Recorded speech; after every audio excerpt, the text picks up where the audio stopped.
राम राम राम हरि हरे, हरे हरे कृष्ण कृष्ण कृष्ण हरि हरे, राम हरे राम राम राम हरि हरे, हरे हरे कृष्ण कृष्ण कृष्ण हरि हरे, राम हरे राम राम राम हरि हरे, हरे हरे कृष्ण कृष्ण कृष्ण हरि हरे, राम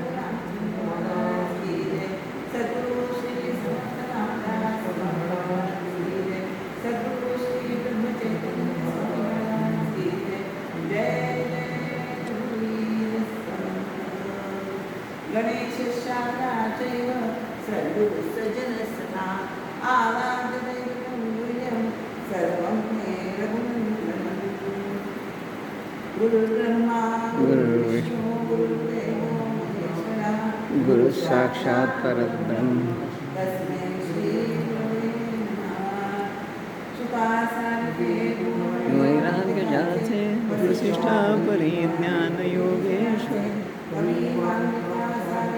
मान्य अहिंसा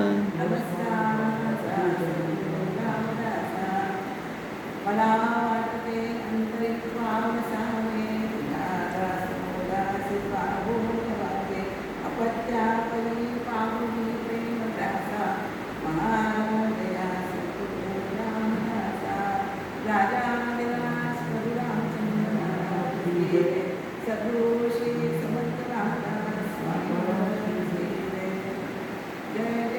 रघुवीर समर्थ श्रीरामांच्या चरणी श्री समर्थांच्या चरणी महाराजांच्या चरणी आणि आपला श्रोत्यास वंदन करून आपण पुढील समासाचं विवरण आपण करणार आहोत. समासाचं नाव आहे सद्विद्यामय. पण आपण तत्पूर्वी आपण समर्थ चरणी गायनाने वंदन करूया आणि विवरणास सुरुवात करूया.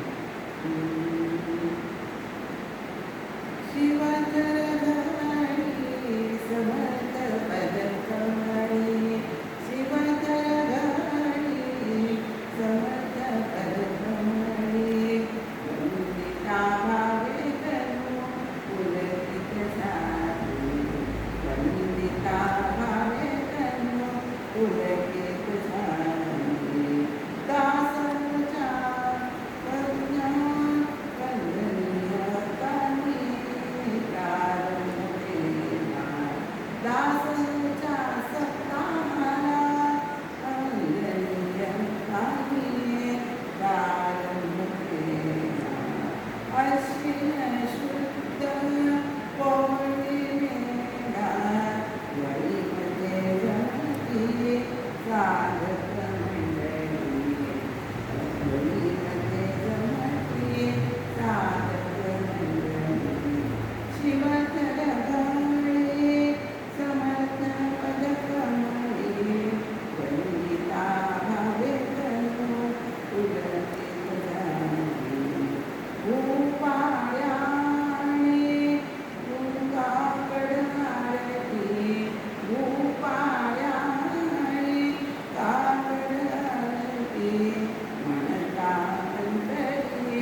विद्या परोगामी शिवधर गौरी समंत पदकमली वंदिता भावेतनु पुलकित झाली दिस सरले सप्ताहाचे समर्थमय झाले मन सर्वांचे समर्थमय झाले सर्वांचे मर्म उमगले साधनेचे धर्म उमगले मर्म उमगले साधनेचे रामदास भजी नटने रामदास भजी नट नदी झाली रामदास भजी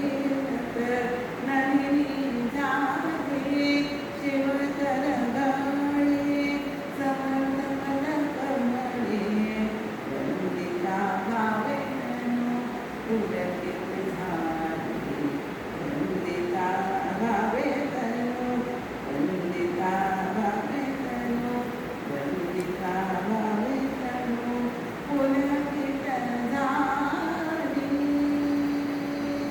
सद्गुरु श्री समर्थ रामदास स्वामी महाराज की जय. जय जय रघुवीर समर्थ राजा रामदास रामचंद्र महाराज की जय जय जय रघुवीर समर्थ असे लोक असे किती असे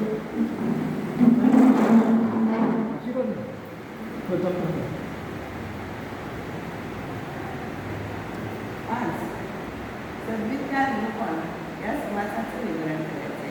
या आधीच्या समासात समर्थांनी रज तम आणि सत्व या त्रिगुणांचं प्रत्येक समासात एक एक असं विवरण केलेलं आहे. रजाचे गुण कोणते, तमाचे गुण कोणते, लक्षणं म्हणजे आणि सत्वाची लक्षणं कोणती असं विवरण झालेलं आहे. आणि आता ह्याच्यामध्ये आपल्याला सद्विद्या लक्षण सद्विद्या म्हणजे विद्या विद्या म्हणजे धातू आहे विद त्या शब्दामध्ये धातू विद आहे. विद म्हणजे जाणणे. विद्या म्हणजे आपल्याला ज्ञान अध्यात्म ज्ञान विद्या म्हणजे ज्ञान मूळ धातू त्याच्यामध्ये विद म्हणजे जाणणे. अध्यात्मामध्ये विद्या म्हणजे आत्मस्वरूपाचं ज्ञान आपल्या अंतरी जे आत्मस्वरूप बसलं आहे ना त्याचं ज्ञान होणं म्हणजे ज्ञान ही सद्विद्या. त्यामुळे काय आहे या ह्याच्यामध्ये आपल्याला ज्याला आत्मस्वरूपाचं ज्ञान झालं आहे ना अशा पुरुषाची लक्षणं समर्थांनी या समासात आपल्याला सांगितलेली आहे. तर आता आपण वाचून घेतलं या भेदामध्ये तीनच माणसांचे प्रकार आढळतात. सत्वगुणी, रजोगुणी आणि तमोगुणी. पण हे सगळी जी माणसं आहे त्रिगुणांनी बद्ध असतात. म्हणजे कोणताही माणूस असला आपण परवा बघितलं की माणसात तीनही गुण असतात पण एकाचं प्राबल्य झालं की दुसरे दोन लाजाखाली लपून जातात. म्हणजे ते ज्याचं ज्या गुणाचं प्राबल्य असतं ना तो गुण बदलत करतो आणि बाकीचे दोन त्या मनाने गुण हे कमी प्रकारचे असतात. तर त्यामुळे काय होतं त्रिगुणांनी बद्ध असलेल्या या माणसांना त्रिगुणांनी ते सगळे आवडतीतच सर्व माणसं आहेत. पण या त्रिगुणांनी बद्ध असलेल्या माणसांना आत्मसुधारणा करायची असेल तर त्यांच्यासमोर एक आदर्श असावा लागतो. त्यासाठी इथे समर्थांना अभिप्रेत असलेल्या अशा आदर्श पुरुषाची लक्षणं समर्थांनी या सद्विद्या निरूपण यामध्ये आपल्याला सांगितलेली आहे. त्या काय आहे या समाजात सांगितलेली ही आदर्श पुरुषाची लक्षणं जी आहेत अत्यंत शुद्ध आहे, पवित्र आहे आणि इथे आपल्याला चांगली आहे. आणि या लक्षणं ऐकण्यामुळे काय होतं तर समर्थांनी या ओळीतच सांगितलेलं आहे. ऐका सद्विद्येची लक्षणे परमशुद्ध सुलक्षणे विचार घेता बळे जीवाणी सद्विद्या म्हणजे काय अत्यंत पवित्र आणि उच्च लक्षणांचा जो विचार करून येईल ना त्या पुरुषाच्या अंगी सद्विद्या जी आहे ते अभंग शिरे असे समर्थ आपल्याला सद्विद्या निरूपण या समाजात आपल्याला सांगतात. सुरुवातीच्या ओळीतच सांगितलेलं आहे त्यांनी. आणि विवेकाने हे आत्मस्वरूपाचं ज्ञान आपल्याला प्राप्त करून घ्यायचं म्हणजे ही विद्या प्राप्त करून घेणं म्हणजे सद्विद्या. विद्या काय करते तर अज्ञानाचा नाश करते, अज्ञानाचं निरसन करते आणि ज्ञानदृष्टी आपल्याला देते. त्यामुळे काय होतं, आपण कोण आहोत आणि हा संसार म्हणजे काय आहे याचं आपल्याला ज्ञान होतं, ते कळून येतं आपल्याला. आणि ही ज्ञानदृष्टी जी आहे ना, ते माणसाचं अंतःकरण जे आहे ते विशाल करते. ही ज्ञानदृष्टी ठाकून झाली की त्यामुळे साहजिकच त्याला काय होतं की प्रत्येक प्राणीमात्रामध्ये त्याला परमेश्वर दिसू लागतो आणि प्रत्येक माणसाची कृपा करतो अत्यंत मधुरपणे बोलत असतो, मधुर अशा शब्दात बोलत असतो. त्यामुळे त्याचे बोल म्हणजे अमृताचे बोल, अमृताचे बोल. अमृत काय, अमृत गोड आहे असं आपल्याला सगळ्यांना माहिती आहे. ही कल्पना अशी आहे की अमृत गोड आहे, पण अमृतापेक्षाही अजून काय गोड आहे तर तो देवाचं नाव गोड आहे असं आपल्याला सांगता येईल. अमृताप्रमाणे गोड बोलण्याने काय होतं, त्याचा फायदा काय होतो की तो बोलला की त्याचे जे बोल असतात ना ते लोकांच्या हृदयांच्या अंतरापर्यंत त्या तिथपर्यंत पोचतात, भेटतात. आणि सद्विद्या प्राप्त झालेल्या माणसाने सांगितल्याप्रमाणे लोक त्याप्रमाणे वर्तन करायला लागतात. म्हणून दुसऱ्या ओळीचं वर्णन काय म्हटलंय, सद्विद्येचा पुरुष तो उत्तम लक्षणे विशेष त्याचे गुण कृता संतोष वाटे. सद्विद्येच्या पुरुषाच्या ठिकाणी उत्तम लक्षणे अधिक प्रमाणात त्याला आढळून येतात आणि त्या गुणांचे वर्णन ऐकलं ना चित्तास प्रमुख समाधान मिळतं, प्रमुख संतोष प्राप्त होतो. हा सद्विद्येचा पुरुष कसा असतो तर त्याच्या पुढील ओव्यात त्यांनी वर्णन केलेलं आहे. भाविक, सात्विक, प्रेम, शांती, क्षमा, दया, दीन तत्पर, केवळ अमृतचे. तो कसा असतो की तो अत्यंत श्रद्धावान असतो, भाविक असतो, सात्विक अंतःकरणाचा असतो, अतिशय प्रेमळ असतो. प्रेम म्हणजे सर्वाभूती परमेश्वर होतो त्यात प्रेम आहे आणि परमेश्वराभूती त्याला अत्यंत प्रेम म्हणजे भक्ती त्याच्या अंतरात असते.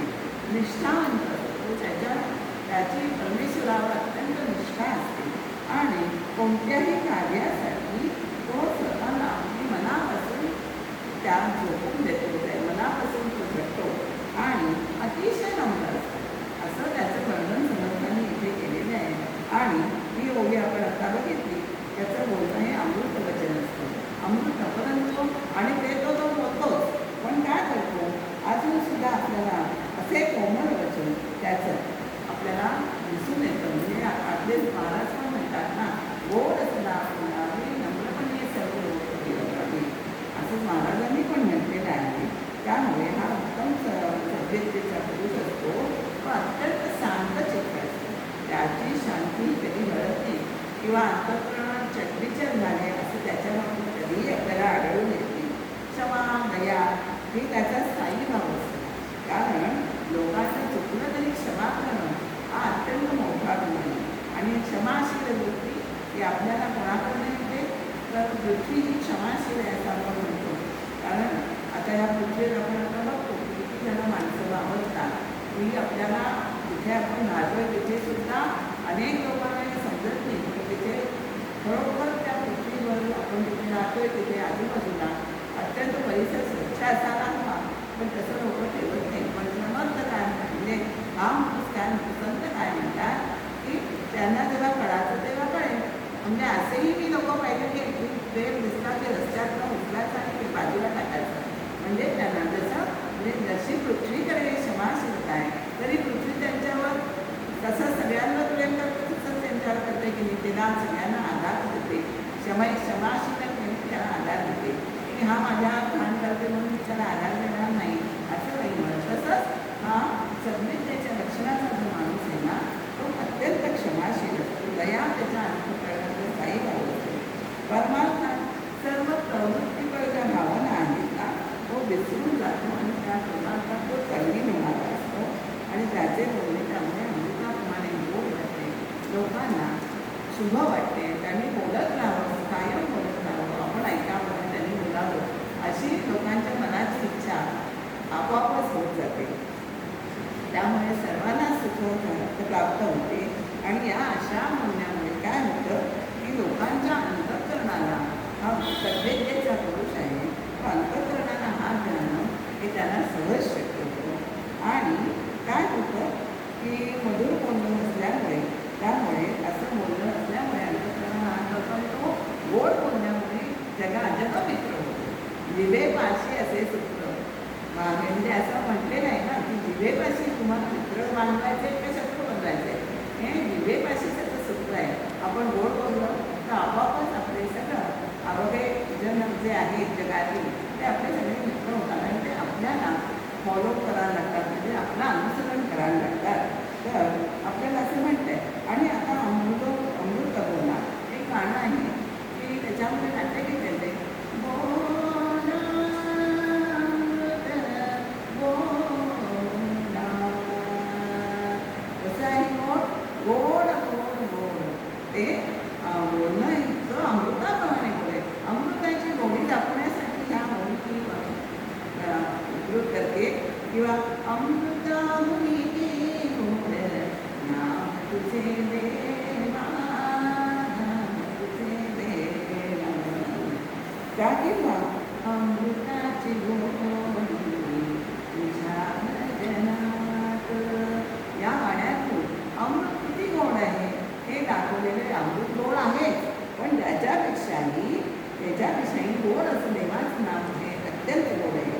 आणि असे हे नाम असं जे माणूस आहे ना, पुरुष आहे ना, तो हे स्वतः घेत असतो आणि लोकांच्या मुखाने पण ते बदलून घेत असतो. त्यांना त्या नाम घेण्यासाठी तो प्रवृत्त करत असतो. आता या 3 ओव्यांनंतर या समासामधली एक अत्यंत महत्त्वाची वैशिष्ट्यपूर्ण गोष्ट अशी आहे की एक ओवी क्रमांक 4 ते 10 यामध्ये अशा 3 चरणांमध्ये 2 जोड्यांच्या अशा 21 जोड्या समर्थांनी यात सांगितलेल्या आहेत. यातला बहुधा सामान्यपणे एक गुण असतो तो दुसरा असतो असं नाही. आणि हे सगळे दोन्ही जे गुण असतात ना ते महान या संतांच्या ठिकाणी असतात, असं या संहितेच्या पुरुषाकडे असतात, असं आपल्याला नंतर काही निर्णयाप्रत आपण येतो. पण हे कोणते गुण आहे तर ते बघा आता आपण ऐकूया ना. परमसुंदर आणि चतुर, परमसबळ आणि धीर, परमसंपन्न आणि ज्ञान अतिशयचे, असं सुरुवात त्यांनी केलेली. परमसुंदर, सुंदर माणूस हा हुशार चतुर असतो तसं नाही, आपण जगात बघतो अतिशय सुंदर पण बुद्धीचा एक कथानुभव तसा थोडासा कमी असलेला असतो. पण परमसुंदर आणि चतुर ही जोडी आली, याची एक जरी जोडी आपल्याला दिसली ना तो माणूस कुठल्या कुठे जाऊन पोचतो. पण हे गुण सर्वसामान्य माणसांच्या आढळत नाही, ते आपल्याला अभ्यासाने बांधवायचे आहे. काय आहे परमसुंदर आपल्याला चतुर आहे पण ते आपल्याला चतुरपणा अंगात असेल तर तो सुंदर असेल असं नाही, असं समर्थांनी आपल्याला खूप छानपणे समजून दिलेलं आहे. रूपवान असून बुद्धिमान असतो असं कधी असतोच असं नाही, असं आपल्याला सांगता येत नाही. परमशक्तिमान असून परंतु धैर्यशाली, शक्तिमान म्हणतो बळी तो कानपिढी आपण म्हणतो, शक्तिमान आहे की त्याला तो मुकाबले असतो. आपल्याला कधी आपल्याला लोकांचा लढा करायला मिळते पण तरीसुद्धा तो धैर्य त्याच्या अंगी असलं पाहिजे. शक्तिमान असून धैर्य असणं असं आपल्याला दिसत नाही. किंवा महातपस्वी आणि शांत, तपस्वी माणूस आपण बघतो पूर्वीच्या काळीचे ऋषीमुनी जे आहेत ते खूप तप करायचे पण त्यांच्या अंगी शांतता होती का नाही. ते जर एखाद्या माणसाच्या चूक झाली तर ते ओरडायला म्हणायचे आणि त्याच्या तोंडातून शापाने काही करायचे. म्हणजे तपस्वी महातपस्वी असेल आणि तो शांत असतोच असं नाही. पण महातपस्वी आणि शांत हे नक्की सद्विद्येच्या पुरुषाकडे ही दोन्ही गुण हे आपल्याला असतात. अतिशय असे वक्ता आणि नैराश्यता. साधारणतः वक्ता म्हटलं की त्याला धनाची अपेक्षा असते किंवा त्याला मिळावं अशी अपेक्षा असते. अर्थात काही वक्त्यांनी स्वतः असे पाहिलेले आहेत की ते वक्ता असून अत्यंत निर्लोभी की आपल्याला असं वाटतं की आपण ऐकलंय तर त्यांना काही ना काहीतरी फळ मिळावं, काही त्यांना नुसतं फुकट ऐकायचं नसतं तर आपण काही ना काहीतरी त्यांना द्यावं. म्हणून आम्ही स्वतः वक्त्यांची मी तुम्हाला नावं सांगली. महाराजांचेच परमभक्त निलेश महाराज हे त्यांचं आम्ही नैमिषा यांच्यामध्ये वृंदावनामध्ये नाही अयोध्येमध्ये रामकथा ऐकलेली. पण ते इतके निर्लोभी होते की तुम्ही मला काहीही ते नका टाळायला मिळतं. किंवा सुनंदाताई शाळेला बाबतशा महाराजांच्या अनुग्रहित त्यांच्या त्या अनुभवी होत्या शिष्याच्या. पण त्यांनी पण असं नैमिषारण्याकडे गेलो होतो की त्यांनी काहीही म्हणजे असे निरोगी वक्ते असतात पण की हाताच्या बोटावर बोलले आहे. त्यामुळे वक्ता आणि उदासीन असतो म्हणजे आम्हाला मन वगैरे काही नको, आम्ही फक्त येणार सेवा करणार जाणार, तर असं होत नाही. आपण बघतो की हल्ली विरागी ठरवूनच कार्यक्रम करत असतात की मोठे खरंच उदाहरण देता येतील की तुम्ही जी आमची जायची याची विमानाची सोय करा, तर आम्ही येतो, आमचं आयुष्यामध्ये याची सोय करा, असे वक्ते ह्या जगात आहेत आणि मी स्वतः त्याचा बघितलेले आहे त्यांना. त्यामुळे वक्ता हा आणि त्याच्या अंगी निर्लोभ होता हा गुण सहसा आपल्याला बघायला मिळत नाही. ह्या दोन्ही गोष्टी आपल्याला सत्विद्येच्या पुरुषाकडे म्हणजे आत्मज्ञान प्राप्तीमध्ये त्याच्याकडे आपल्याला बघायला मिळतात. सर्वज्ञ आणि सरलता, तो सर्वज्ञ आहे पण लोकांशी सुद्धा तो अतिशय नम्रपणे वागतो. नाही तर काय होतं, आम्हाला ज्ञान झाले आम्हाला अहंकाराचा ताठा आपल्याला येऊ शकतो, पण हा ताठा आपल्याला सत्विद्येच्या पुरुषाकडे आपल्याला दिसत नाही. श्रेष्ठ आणि नम्रता, आपलं अगदी श्रेष्ठता आहे पण अत्यंत नम्र असणं, ही जोडी, या अशा 31 जोड्यांचं खरं विश्लेषण करावं तेवढं थोडं आहे पण आपल्याला वेळेचं बंधन आहे. त्यामुळे आपल्याला राजा आणि धार्मिक, आता राजा कोण आहे? शिवशक्ती रामाप्रमाणे राम हा राजा आहे की नाही, तो धार्मिक होता की नाही, तर राम हा धार्मिक आहे. त्यामुळे अशा जोड्या आपल्याला किती वर्णाने वा फक्त अशा परमसुंदर आणि चतुर असून असे कोण आहेत? आपले रामराय आहे, परमसुंदर आहे. परमसुंदर आपल्याला म्हणजे छान आम्ही शिवसकाळी किंवा समर्थांच्या इथे सुद्धा हे भजन म्हणतो. कसं आहे, राम परमसुंदर असं तो रामाचं ज्ञान आहे. आणि बलवान असून वीर कोण आहे? तर आपले मारुती नाही आहे, बलवान आहे, अत्यंत बलवान. आणि राजा असून धार्मिक कोण आहे? तर शिवाजी महाराज. हे उदाहरणार्थ मी 2-3 उदाहरणं आपल्याला सांगितली.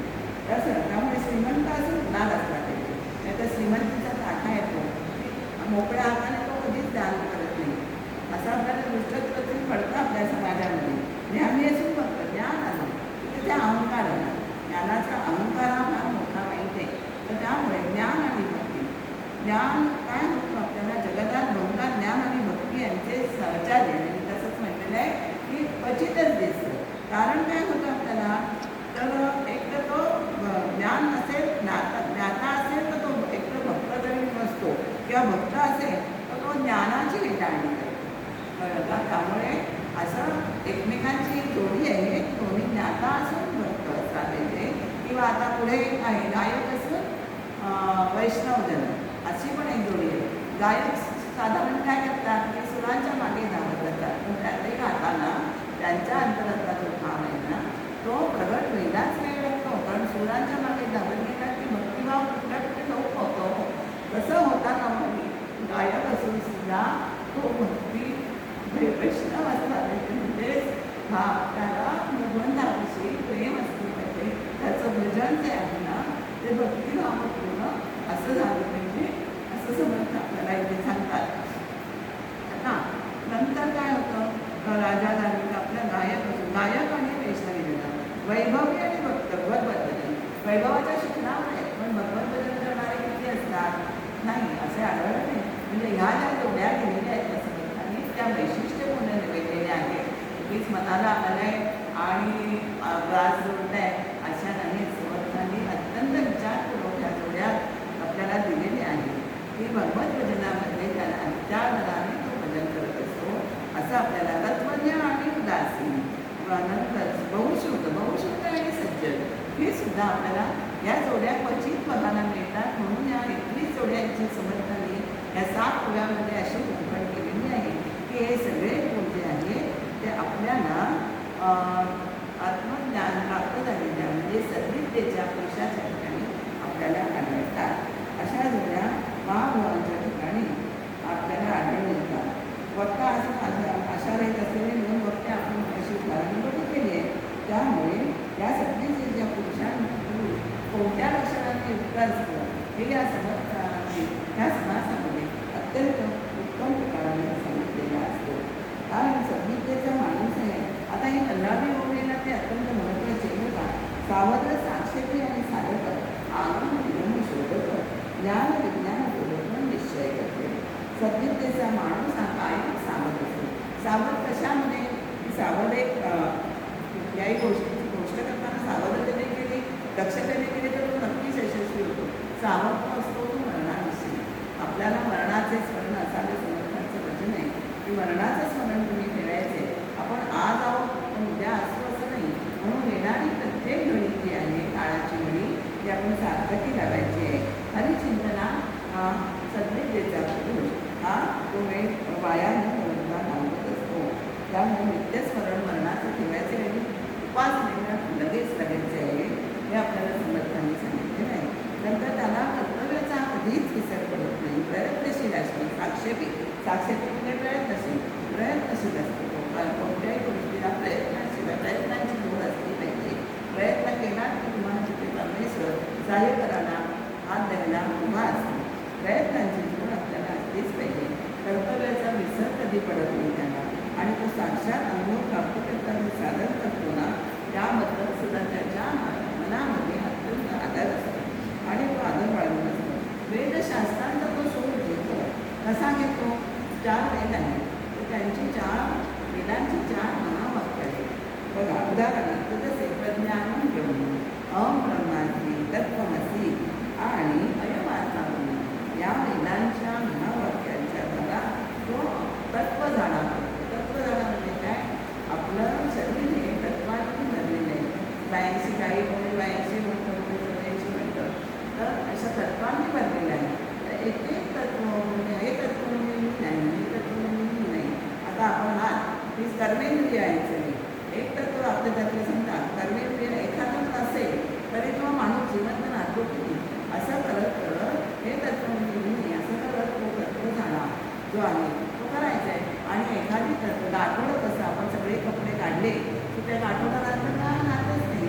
त्याप्रमाणे हे तत्वांचं गाठोडं उघडलं ना की काहीही तत्व राहतच नाही आणि शेवटी कोणत्याही एकले एक तत्व हे शिल्लक राहतं. म्हणजे हा तत्व झाला ह्याला म्हणायचं.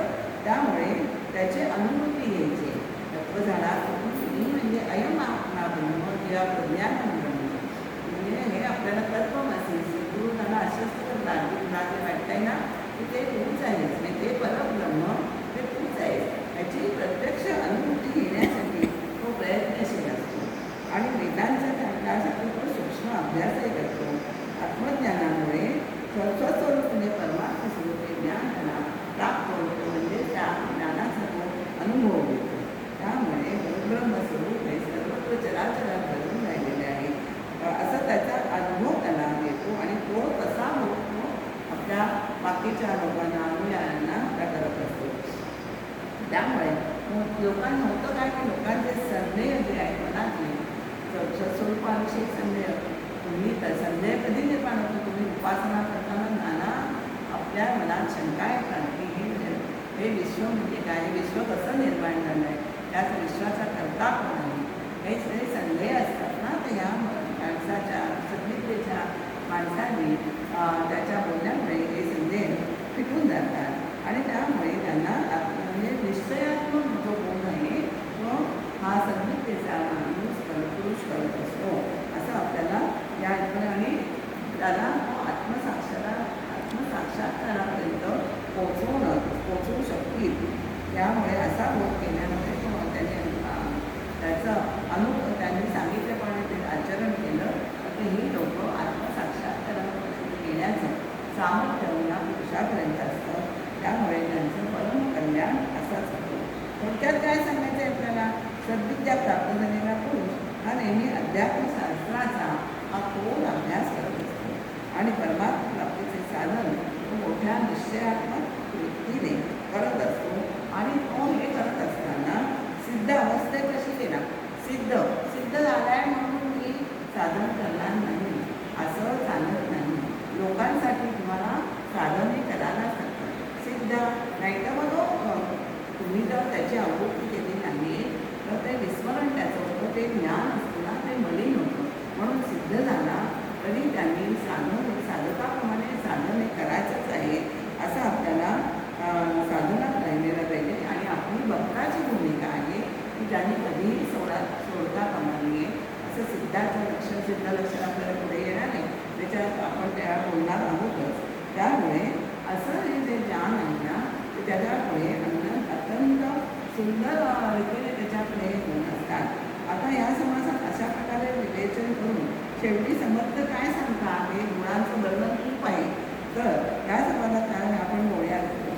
आहे. तर 4 ते 10 या ओव्यांमध्ये आपल्याला मिळातो.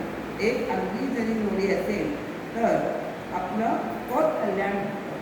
2 अनेक जोड्या असेल तर काय नाही, तो माणूस कुठे जाईल नाही का. म्हणून फक्त या अनेक जोड्या असतील तर काय सांगावं, फक्त महानुभाव संत पुरुषांच्या अंगी या अनेक जोड्या आपल्याला आढळतात. त्यानंतर मग पुरुष कसा असतो याचे वर्णन आपल्याला 10 ते 15 या ओव्यांमधून आपल्याला समर्थांनी केलेलं असतं. आता कसं वर्णन केलं त्याने, तो अत्यंत पवित्र अंतःकरणाचा असतो, तो सदाचारी असतो. नंतर प्रसंग ओळखून वागणारा असतो. नंतर अशा प्रकारचं वर्णन समर्थांनी केलेले असते.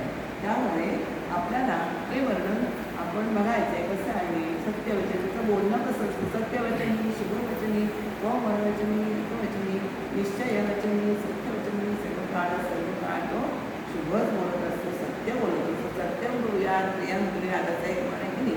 अप्रिय म्हणजे सत्य असतं तरी सांगण्याची पद्धत वेगळी असते. कठोर सत्य असतं तरी ते सांगण्याची अवगुंठी शुगर काय कोणत्या आपण म्हणतो ना, आणि ते त्याप्रमाणे गोड शब्दात बोलतात की त्यांना त्या सत्याचा ऐकणाऱ्याला त्रास होत नाही.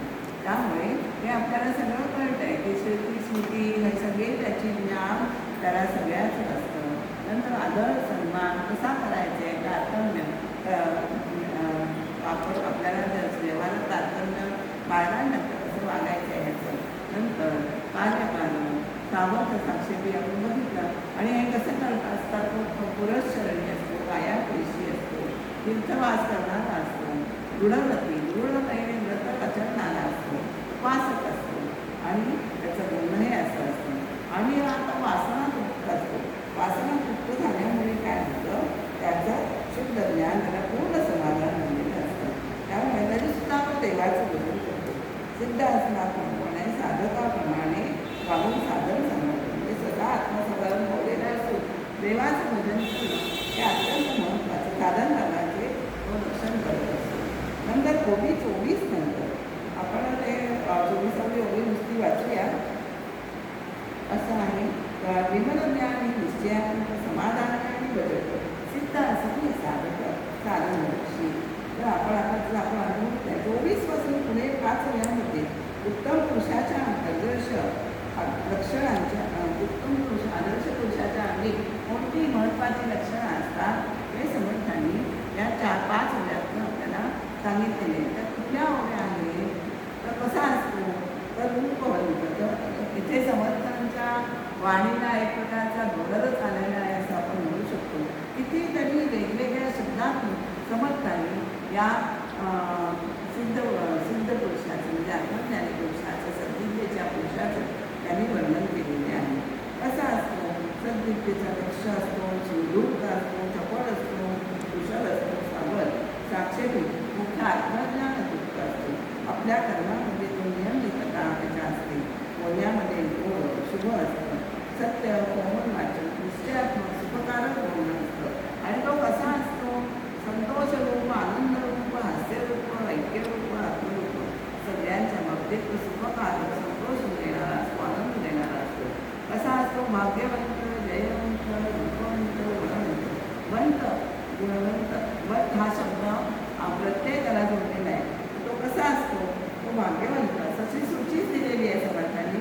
भाग्यवंत असतो, जयवंत असतो, गुणवंत असतो, रूपवंत असतो, सत्यवंत, नंतर सुकृती, नंतर निष्ठुर असतो, वितरागी असतो वगैरे अनेक गुणांची मालिका समर्थांनी या 4-5 ओव्यात दिलेली आहे. आता पुढे समर्थ काय म्हणतात, असो ऐसे उत्तम गुण हे सद्विद्येचे लक्षण अभ्यासाया निरूपण अल्पमात्र.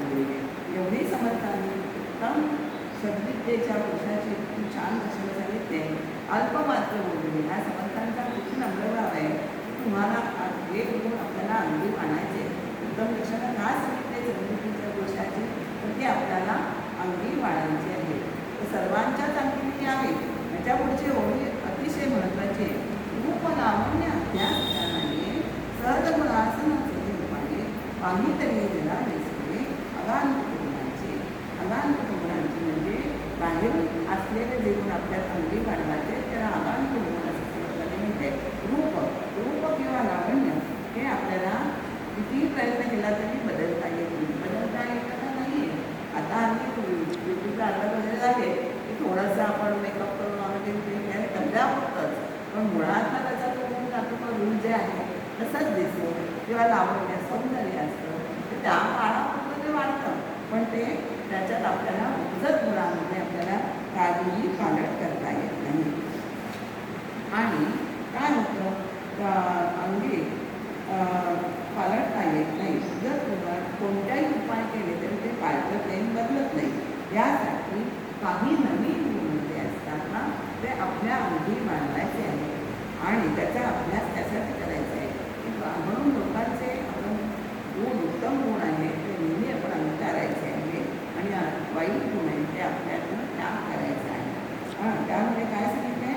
रूप लावण्य अभ्यास नये सहसगुणासंत पाहिजे अशी ही सद्विद्या जी आहे ना ती सर्वांजवळ असावीच.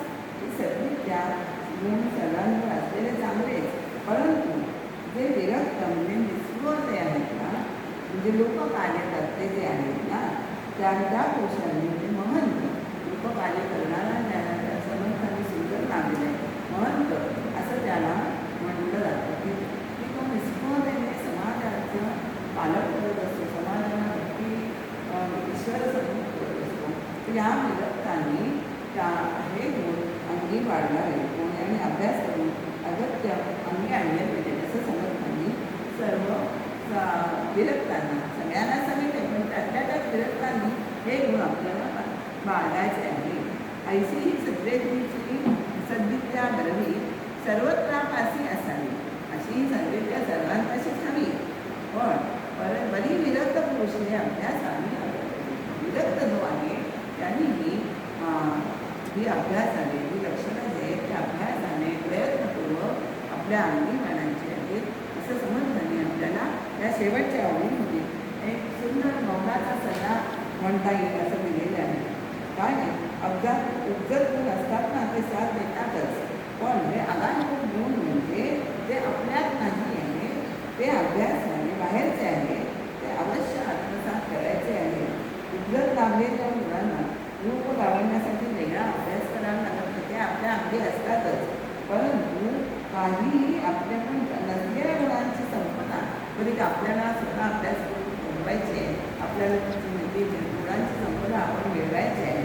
त्यामुळे काय होतं ती आत्मसात केली ना त्यामुळे प्राप्त होणारं सौंदर्य जे आहे ना पावित्र्याने ते वेगळ्याच प्रकारचं देणं आपल्याला देऊन जातं. आणि अशी ती व्यक्ती असते ना ती स्वतः प्रसन्नचित्त असतेच. सद्विद्या ही आपल्या विरक्तांना विशेष शोभून दिसते. त्यामुळे महंताने देशधर्म यासाठी गुणत्याग केलेलाच आहे. का त्याला त्या उत्तम गुणांची जर पडली ना तर तो अधिक उठून दिसेल, लोकांचा आवड आहे आणि या विरक्तीसाठी ही सद्विद्या ही आवश्यक आहे. त्या विरक्तीचे वर्णन आपल्याला पुढील समासात बघायचे आहे. आता आपण आता 3 सत्वरजतम गुणांचा अभ्यास केलेला आहे. सत्वरजतम या 3 गुणांचे वर्णन आहे ना हे आधीच्या समासात आपण पाहिलेले आहे. हे तिन्ही गुण हे बंधनकारकच आहे. सत्वगुण असला तर तो बंधनकारकच आहे. कसं आहे आळस निद्रा आणि प्रमाण हे तमोगुणांचे बंधन आहे. तुला सांगते आळस निद्रा आणि प्रमाण म्हणजे मोठी चूक त्याला प्रमाण म्हणतात ते तमोगुणांचं बंधन आहे. आणि कामक्रोध वासना ही बंधे जी आपल्या जीवनात येतात ना ते रजोगुणाचं बंधन आहे. आणि मी परोपकार करतो, मी लोकांना सुख देतो हे सत्वगुणाचे बंधन आहे. सत्वगुणासुद्धा बंधनात टाकणारा आहे.